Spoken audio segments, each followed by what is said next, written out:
Welcome to another episode of We Don't Die, where my goal is to give you evidence that although our bodies will disappear, we survive physical death. Every episode, we explore this topic with fantastic men and women who have some incredible stories to tell us. And many have made sharing the reality of life after death their life's purpose. I'm your host, Sandra Champlain, author of the international bestseller, We Don't Die, a skeptic's discovery of life after death. And here with me today, I have a magnificent human being. I have Luis Minero, and I just spent a few minutes talking to Luis just before we press the record button, and he is so extraordinary that I even told him that I think I'm going to botch up explaining to the world who he is, because after watching a YouTube video that I just saw him at, there's a whole new world of possibility that I didn't even know existed. So I'll let him explain all the details, but some of the things that I just got out of this YouTube video is Luis is the education director globally of something called the IAC, the International Academy of Consciousness. And they study something called conscientology, and Luis will correct me if I said that wrong, because I think I did, but it's the study of the soul, the spirit, and most specifically, the phenomena of out-of-body experiences. And as we know, we've spoken with some of our guests have had near-death experiences, and out-of-body experiences, near-death experiences, that is our soul leaving our bodies. Luis is a brilliant man. He speaks English, Spanish, Portuguese, and German. He's toured around the globe talking about out-of-body experiences. He's been featured on a number of television and radio programs around the world. He's been the subject of interviews in magazines, newspapers, and periodicals. He's just brilliant. So I do know that this is a brand new subject for me, something I don't know anything about. So I'm going to welcome Luis to the show and have him tell us more about the world that he lives in. So hi, Luis. Hi, how are you doing, Sandra? I'm great. Thank you so much for the opportunity. Really a pleasure. Oh, absolutely. And could you talk just a little bit about yourself? Because I did an introduction, but I just want to hear more. What has a person like you go into a field like this? Obviously, I'm guessing it started at a young age that you must have been fascinated. Is that right? It did, exactly. What happened actually in my case is that I had my first out-of-body experience, which was involuntarily spontaneous when I was 12. And at that time, I didn't know that there was a name for it or, techniques or anything, really. I just had it. It was pretty obvious that I was outside my body. What do you mean? Can you just be a little more specific about that? Sure. Like I can tell you the experience. I was sure. in my bedroom, and I actually had at that time, this was in the early 80s, I had a computer. Maybe listeners are going to laugh at this, but the brand was Atari. So it's not a game actually, but it was an actual computer that had a basic, the programming language. Right. And I used to come home from school and fool around with it, do little programs. At that age, really just a kid playing with the computer. Mm-hmm. And that afternoon, I actually became sleepy, and I went to it was in my bedroom, so I lie down in my bed. And maybe about a half an hour later, I remember I was staring at the screen, still with my hands on the keyboard, the way I would always, spend sometimes time thinking about the program. And after a while, it sort of like dawned on me that I remember having gone to bed. And when I realized this, I turned around and I saw my body in the bed.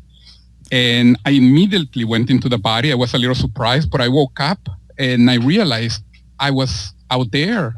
But I was here, but I was out there. Oh. So I really couldn't make sense of it. But it was very obvious for me that I had been outside my body. But the experience was, so normal, so natural. And I think probably after that, somebody called me to go play soccer, and I just completely forgot it, just like any kid that is into 100 different things. Right.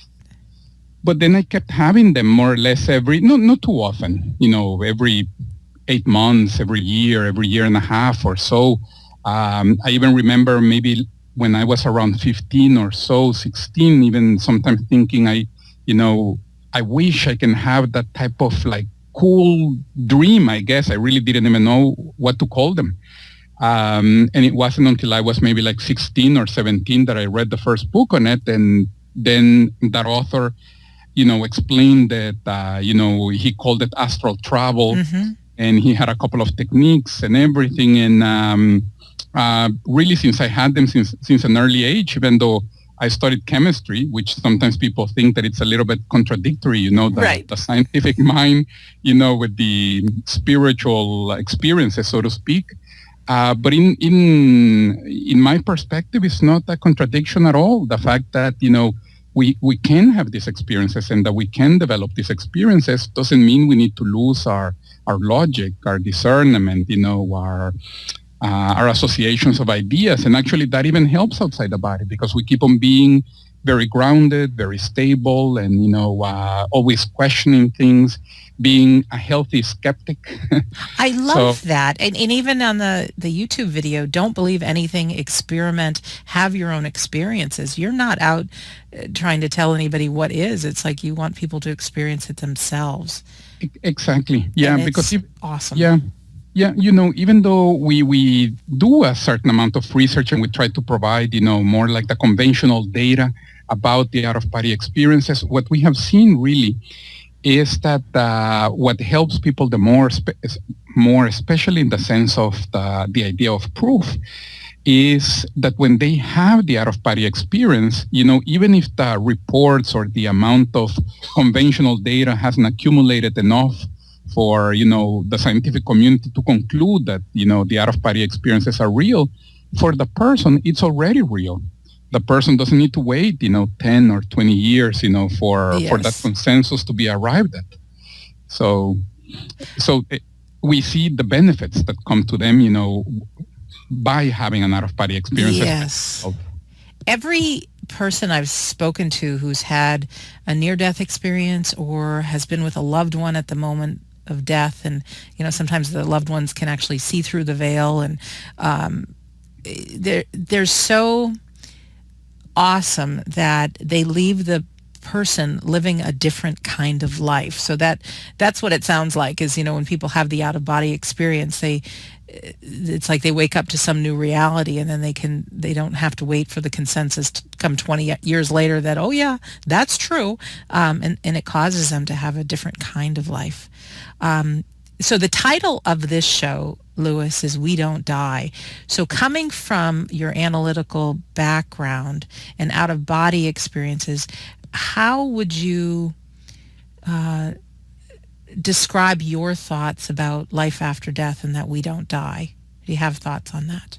Yeah, I would, first of all, I would agree 100%. Okay, good. Yes, we certainly don't die.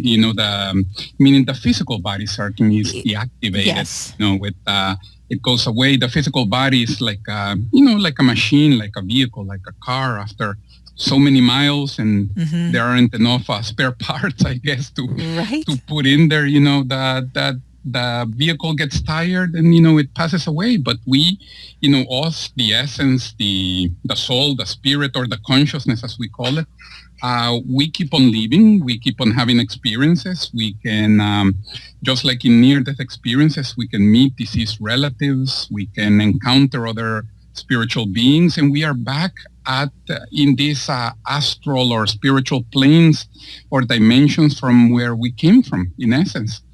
And something that is interesting about the out-of-body experience, of course, is that the person, just like in the case of the near-death experience, the person can have the experience, verify this on their own, and then come back and continue living their life without necessarily having, fear of death or hesitation because of this, future transition into those realms.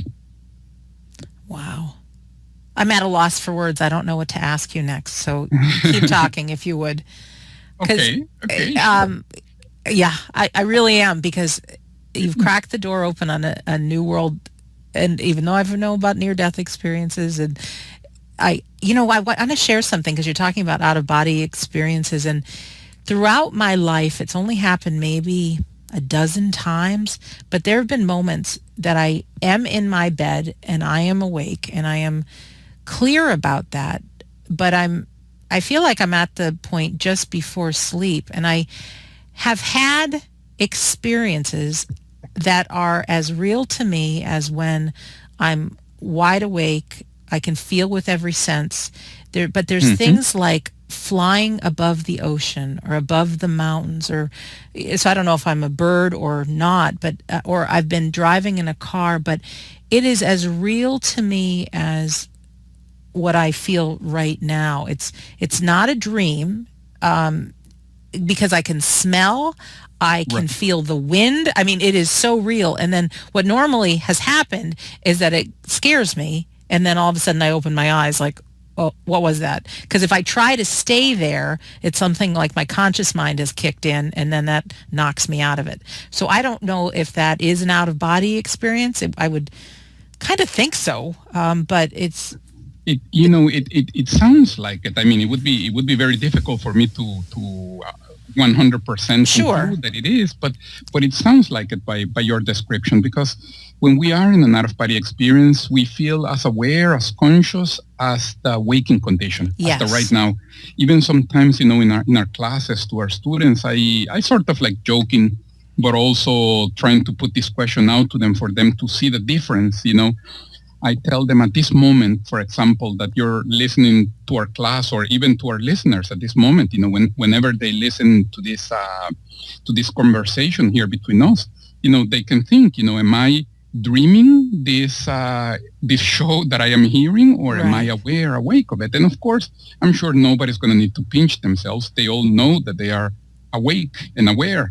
And then in this same condition, exactly in the same condition, we find ourselves outside the body when we're having a classical, typical OBE. So we don't really confuse it with a dream, and we don't really confuse it also with being awake. We know that we are in some different kind of state, but very conscious, very very lucid. Oh, that's And incredible. yeah, and that, by the way, is something that can be developed, can be learned. It's a little bit like a sport, or like developing any skill. It's a Really? matter of, yeah, it's a matter of receiving some information, training ourselves, and the capacity goes on developing little by little, like learning how to read, really, or how to ride a bicycle. That's good news. One of the things, my book, which I'll send to you after, We Don't Die, I talk about, I've never had a near-death experience, but I've done a lot of studying into life after death, a whole bunch of different modalities, and had some really cool medium experiences myself when I was out to prove that's impossible. But one of the things I include within the pages of my book is remote viewing.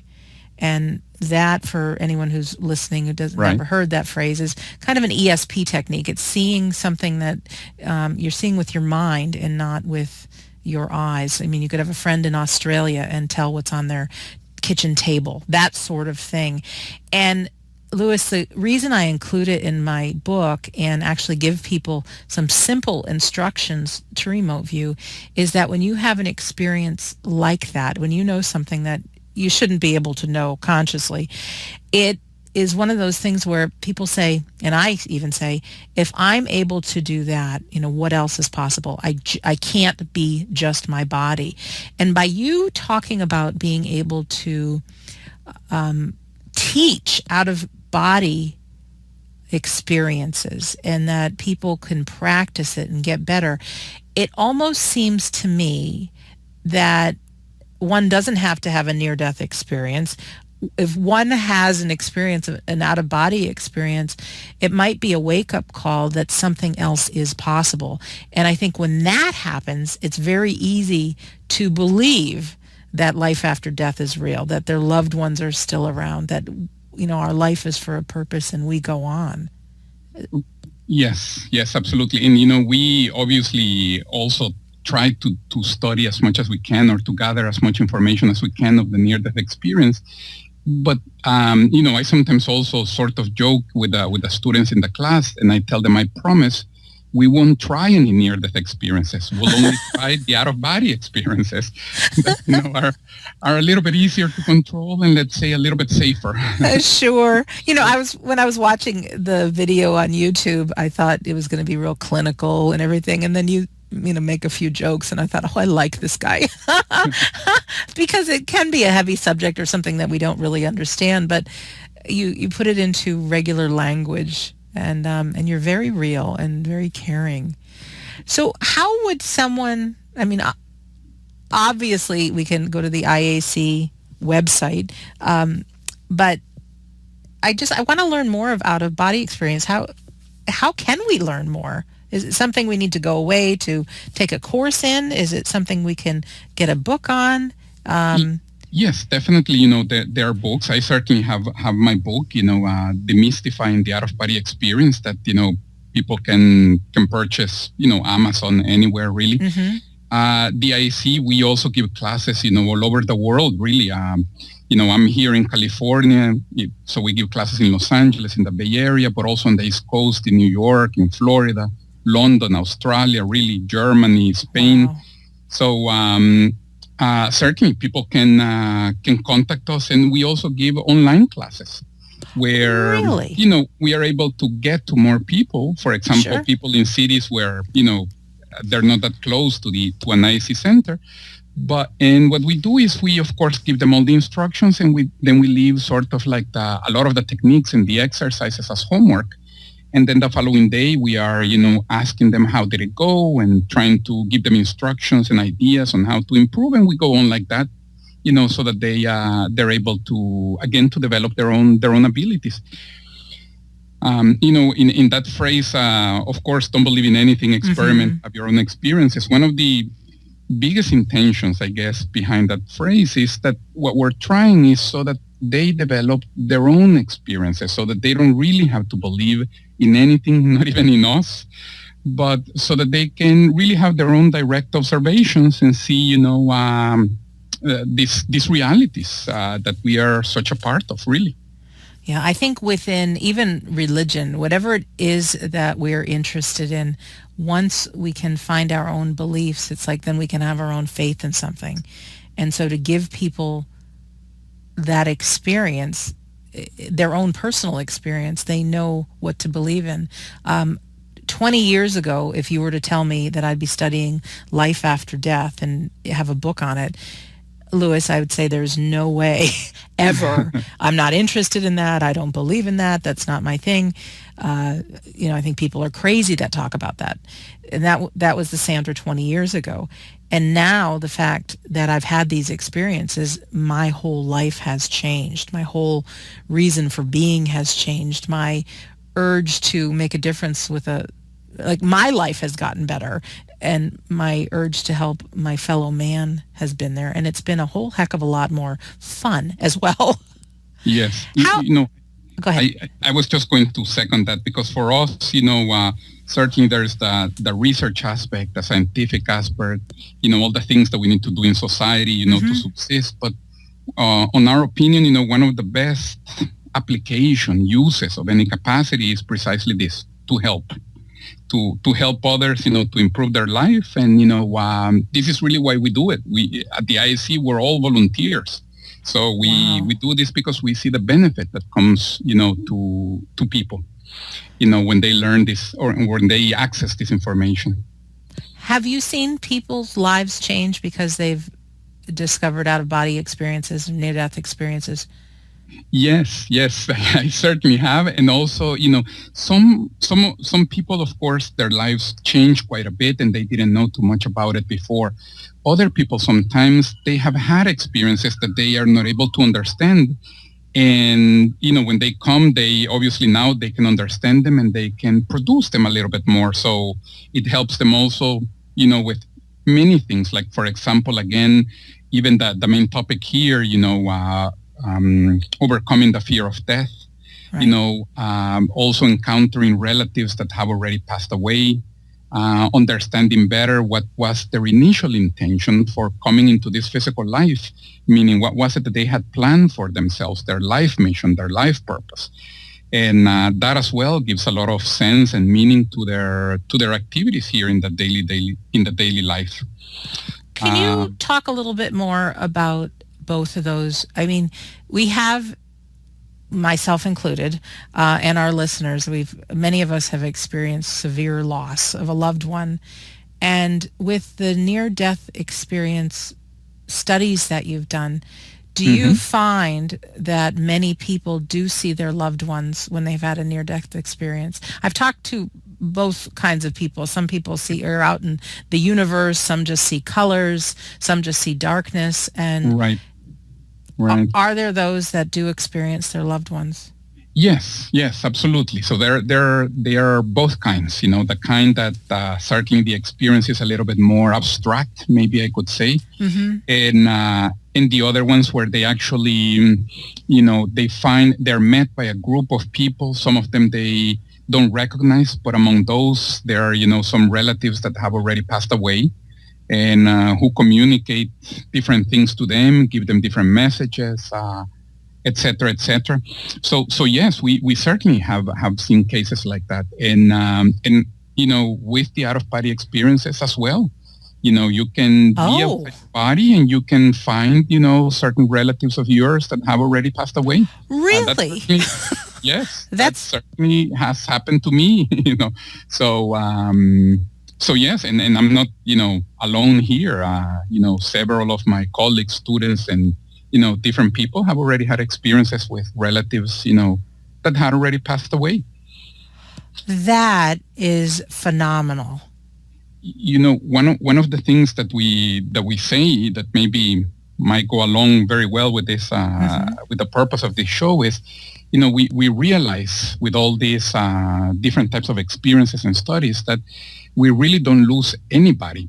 And I say this because sometimes a big sense of like the fear of death comes from the sense of loss and of separation. Yes. And really, in essence, we don't. When we have out of body experiences, or when people eventually pass away, you go back and you re-encounter all of these individuals, that have had moved to the non-physical reality a little bit before you. It's almost like moving to another city of sorts, and they are all there. All the dear ones. And if you allow me to make a little bit of a joke here, I Yes. sometimes say, besides all the relatives that we really miss, that we go and we re-encounter, also we go out and we see all the ones that we would have hoped not to encounter again.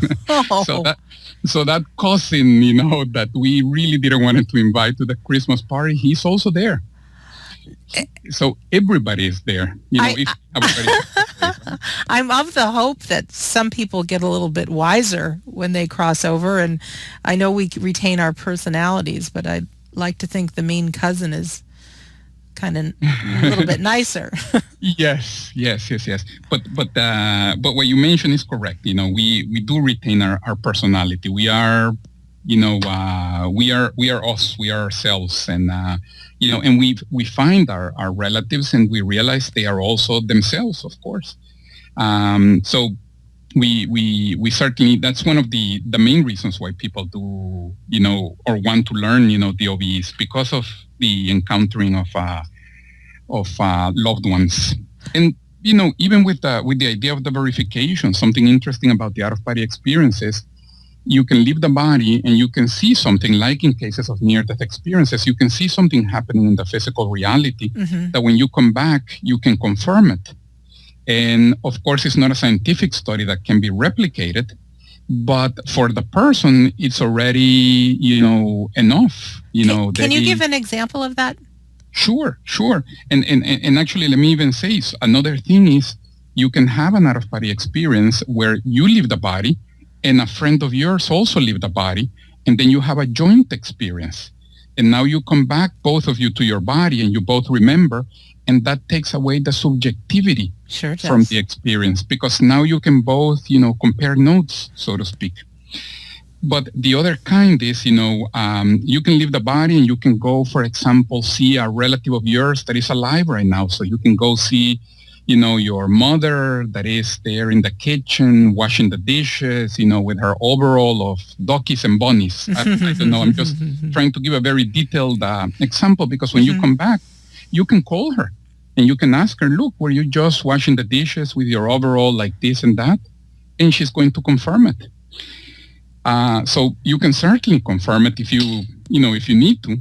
But one of the things that many people realize is that when you are in an out-of-body experience, and again, you're aware, awake, conscious, most of the times you go out, you see things, you come back, and most of the times I don't even call anymore because I already know it's true. I don't really need a confirmation because it would be almost like trying to confirm, that I went to work today. If I know I went to work, I don't really need to call my colleagues to ask them if it's Hey, true that I guess was what? there. That is awesome. So not only can we use out-of-body experiences to pay a visit to somebody who's alive and well, but we can do that to someone we've loved and their physical body's gone, that they've physically died. I think that's awesome. And that leaves me wondering now, you had mentioned this earlier, about choosing our life and why we're here. And it sounds to me like you're saying that before we got here, maybe we made a decision to come here and learn some things. Is that, am I onto Right. it? Can you Yes. expand upon that? Because I know for myself, no matter what beliefs I have, I've had some tremendously terrible days, and it's Right. hard to grasp that there's a learning experience in there for me. But also, that maybe just talk a little bit more about that, because I think it'll help put our lives in perspective and why we're here, or what your thoughts are. Right, right.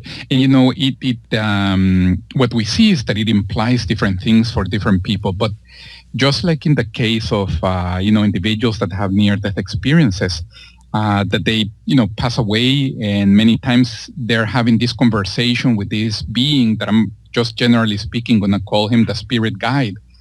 Sometimes in those types of experiences, they are shown, why they shouldn't pass away just yet, and what other things they still should accomplish.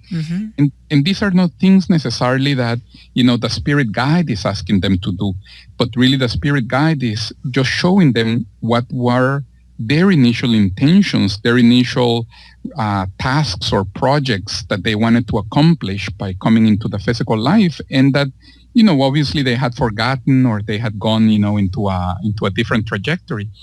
And obviously the spirit guide is showing them that so that they can come back, and now with this, being more aware, and with this knowledge, they can choose to, go back at doing what they wanted to accomplish to start with.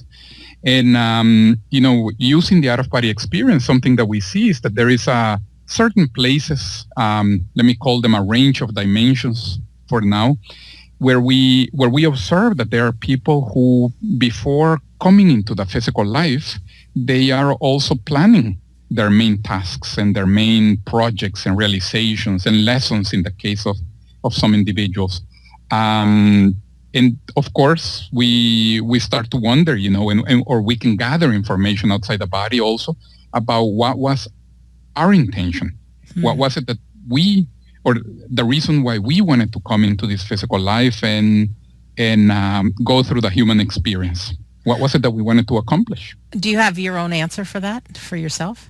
Yes. In my case, one of the main things that I realized that I needed to be doing here, and that I am doing here, is precisely this work of, trying to help people with their out-of-body experiences to understand, that there is more than just simply this physical life.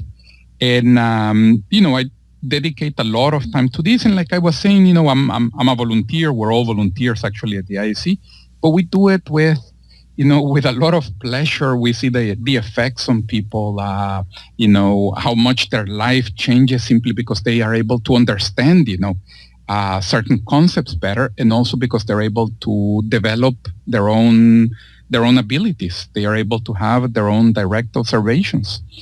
So this is certainly a big part of mine. Definitely. And when you're living your life's purpose, I think it doesn't occur as work, it's pleasure.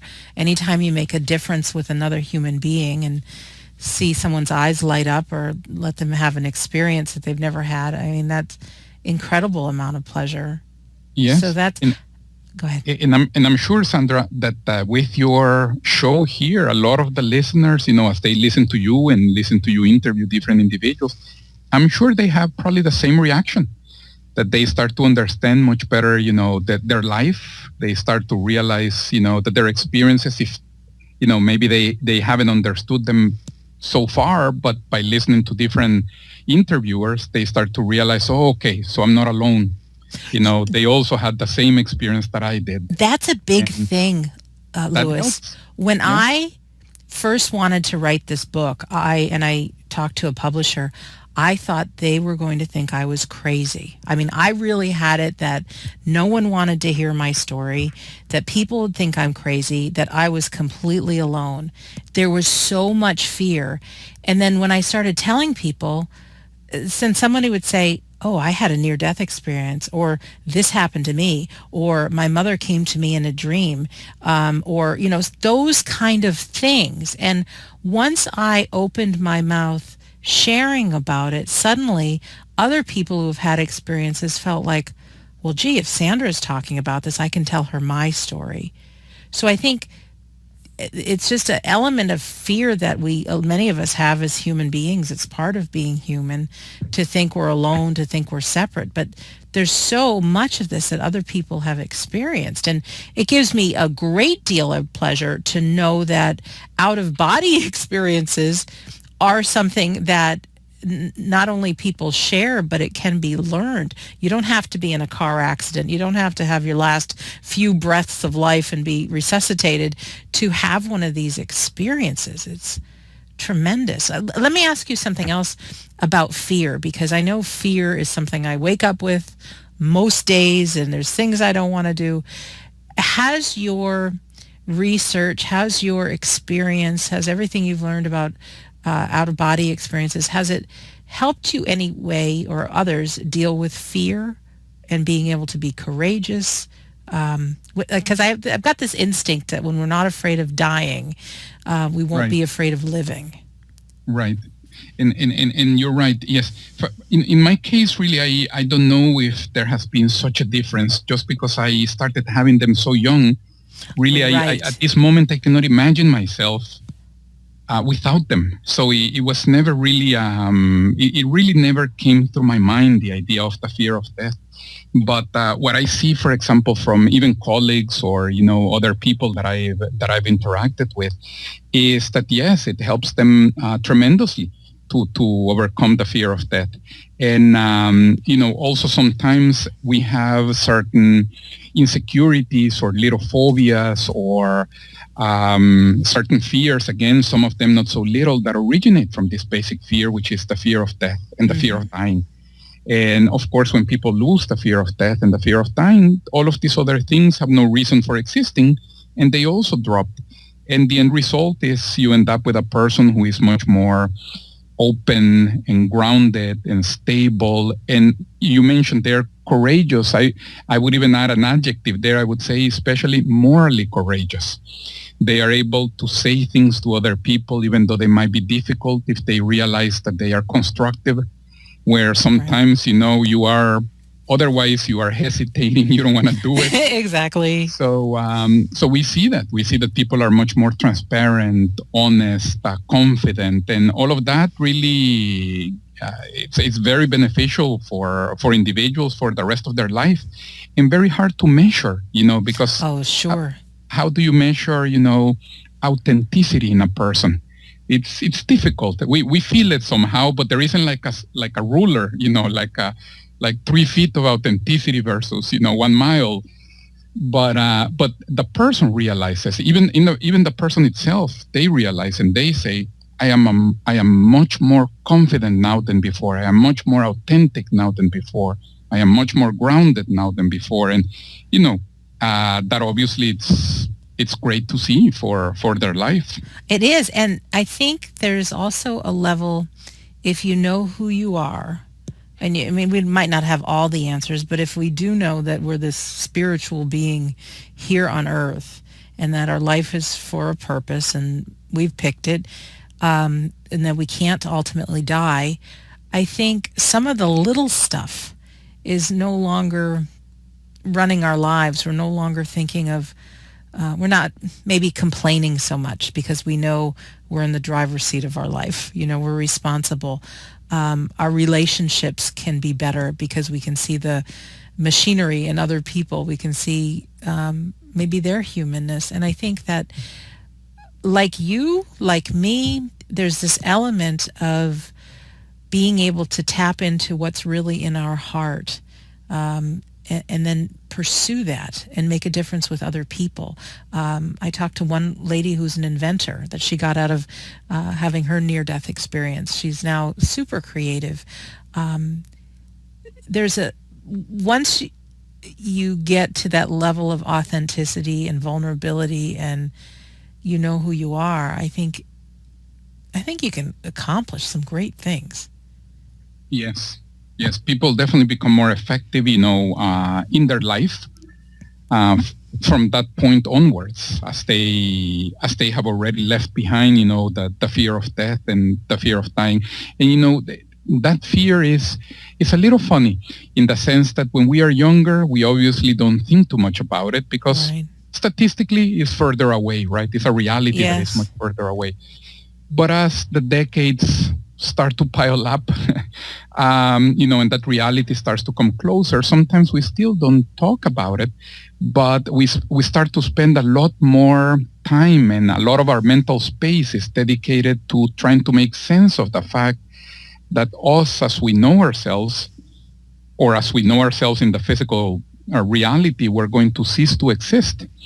And that's why I think the near-death experiences and the out-of-body experiences are so interesting, because when you leave the body, you realize, I am more than my physical body. I am more than just simply a citizen of country X, or I am not only the son of my father and my mother, but we are all, spiritual beings that go way beyond time and space, and the person realizes this on their own. And that gives them a sense of identity that is greater than just simply this one life. Oh, that's so inspiring. I have one last question, and I know we've gone over our half hour, but that's just the way it is. It's my show. I can do what I want, right? But here's my question to you, and this might come from interviewing people that have had out-of-body experiences and near-death experiences. But I know we no longer are our bodies, and we no longer have this piece of flesh that we're carrying around.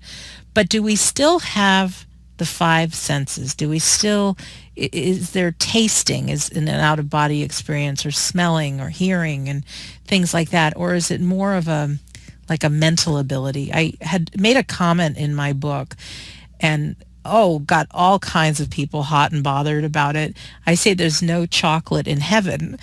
And I don't say it like literally that there's no chocolate, but it's my belief, and again, I don't know if this is true or not, but it's my belief that while we're here on Earth, that we do get to enjoy this body with the five senses, and there's some clarity on some things that we have because we have the senses.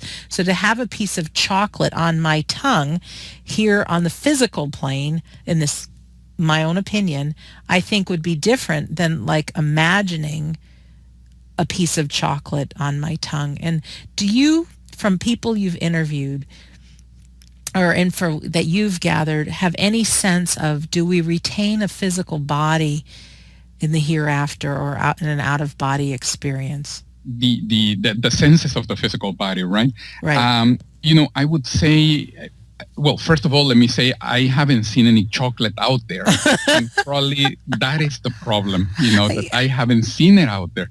But in terms of the senses, really, our senses out there are richer, I would say. You definitely smell, you definitely see, you definitely hear, you can definitely even taste, different things, even though you're not eating anything. But sometimes really your senses are richer. Sometimes I use the word, it's almost like an intuition, but it's a multimedia intuition where you are receiving sensorial input that comes in a visual fashion, and it also comes in auditory fashion and in a smelling fashion and also in a tasting fashion. So you can feel all of that. And certainly these are the abilities that let's say the non-physical body or the astral body, as people have traditionally called it.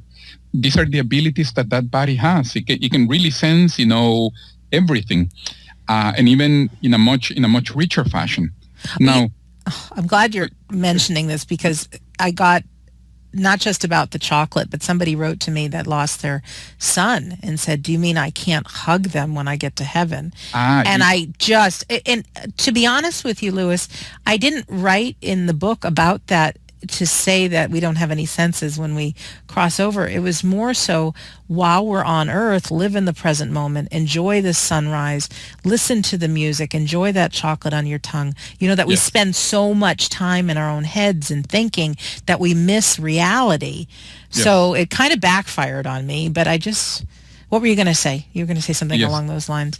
No, but you're right. Certainly, that the sensations outside the body are different. So I would certainly encourage people, to enjoy the chocolate with moderation, but still enjoy it. Sunsets, you can get as many as you want. Yes.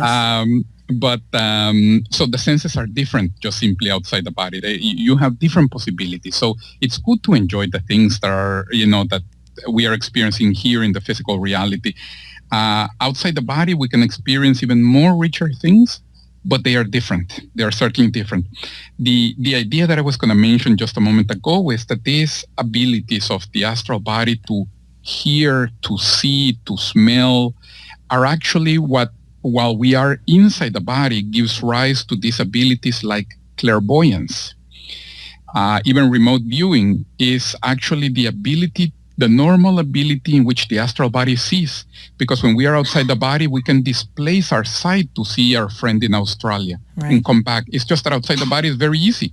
But while we are inside the body, because the physical body restricts us, we need to train ourselves to be able to use that ability while we are inside the body. But some people have clairvoyance, the ability to see, something non-physical while they are physical. Other people are more predisposed for clairaudience, and they can hear things that are not physical while they are inside the body.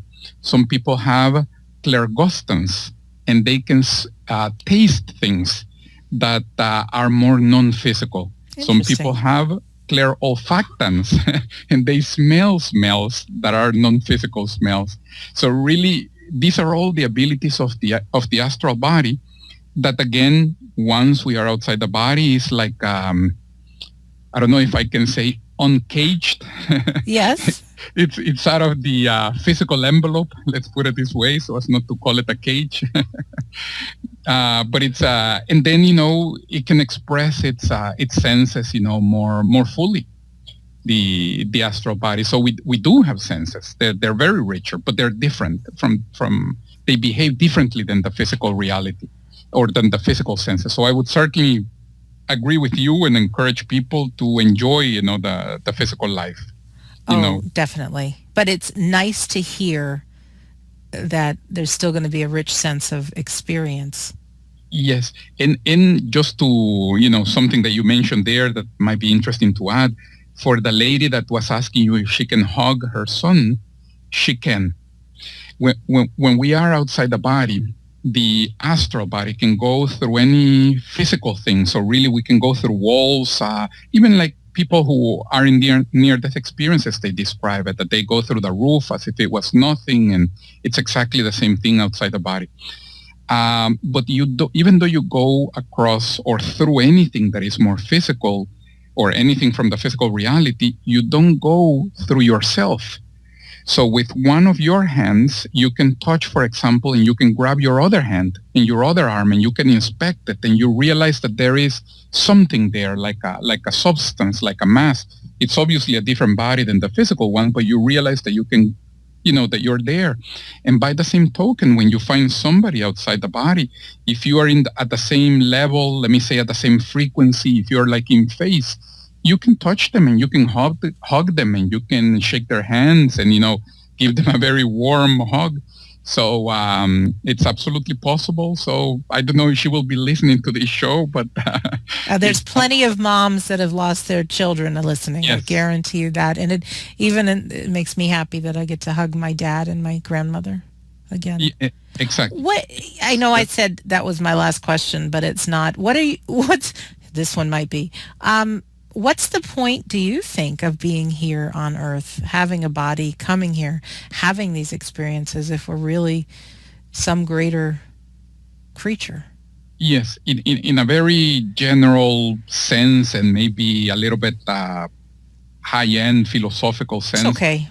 it's really learning. It's really developing. It's really being able to overcome the challenges and being able to see them or to learn to see them in a constructive sense and to move beyond that and to overcome them. But generally speaking, this is what we see. That most people are trying to develop, really becoming a better person as well, becoming a better individual.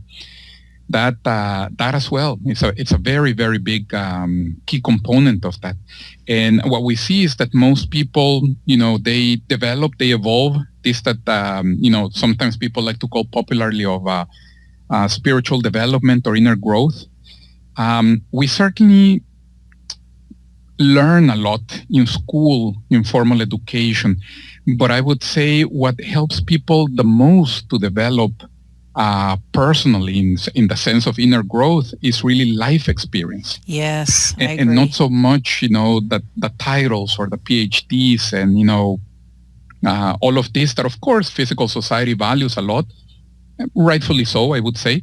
But it's something greater. It's more really becoming a better person. And we learn it better, too, when we can experience something as opposed to just learning something in the classroom. Exactly. And sometimes I give that specific example. Being out there, without a body is almost like being in college. And then coming here into the physical life is now we sort of like know certain things. Now we come into the hands-on, trying to really put it in practice. And sometimes it takes us a few attempts until we get it right. Really. Can I borrow that when I talk to people? I think that's awesome. That's great. Absolutely. That makes sense. It paints a picture. Yeah. So, when you leave college and you go to the real world to work, and there is an entire other learning that you need to do that nobody ever told you. Is. Oh, thank you so much. I do think our time is coming to an end, though. But Luis, thank you from the bottom of my heart for opening up a new doorway that I didn't even know existed. And my pleasure, Sandra. Really, this is what we do. So I thank you for the opportunity. Yeah, and I just want to explore more. So for our listeners, you can visit the iacworld.org. That's correct, right? www.iacworld.org. Yes. Yes, that is correct. Tell me the name of your book again. Would be great. The name of the book is Demystifying the Out-of-Body Experiences. Demystifying the Out-of-Body Experiences. Okay, that's great. We can find that on Amazon. Yes, you can find it on Amazon. Also, there is the website of the book is learnobes.com. LearnOBEs. It says OBES, right? Exactly. OBES.com. LearnOBES.com. Thank you. And for all of us, on the website, WeDon'tDieRadio.com is the website where I'm going to post a link to this conversation with Luis Minero, and also you can see some of our past guests were. And also I'll have his links to the book, to IAC World, and maybe even this YouTube video that I'm going to continue watching as soon as we're done. And I thank you. So I want to leave everyone with this quote by Benjamin Franklin. I look upon death to be as necessary as the constitution of sleep. We shall rise refreshed in the morning. I want each of us to remember that we don't die. We don't. And our life is important, and it's for a purpose. And just imagine that we've left college and here we are out in the field. So thanks again, Luis Minero. I really appreciate you being our guest. And Thank you to our listener, and we'll see you soon.